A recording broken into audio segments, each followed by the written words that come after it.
Saatim yok, tam olarak bilemem. Biraz bira, biraz şarap önceydi. Nasıl oluyor? Zaman bir türlü geçmezken yıllar, hayatlar geçiyor. Takatim yok, yine de telefona sarıldım. Son bir özür için tüm sevdiğim kadınlardan çok mu ayıp? Hala mutluluk istemek, neyse zaten hiç halim yok. Bugün benim doğum günüm, hem sarhoşum hem yastayım.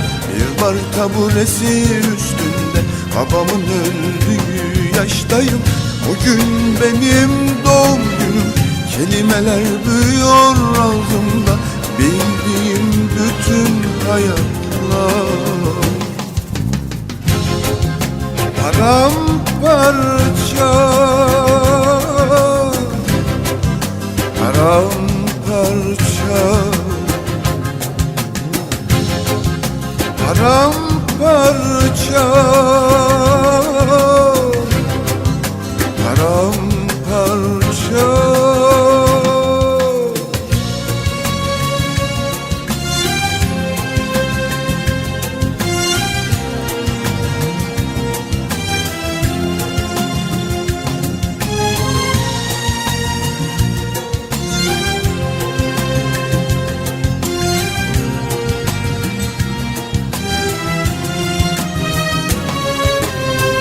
Bugün benim doğum günüm, hem sarhoşum hem yastayım. Bir bar taburesi üstünde babamın öldüğü yaştayım.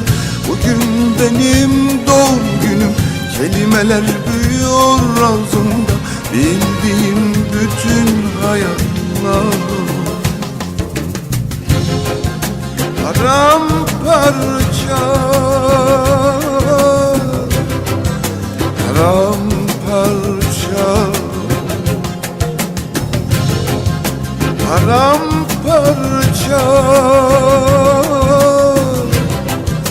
paramparça.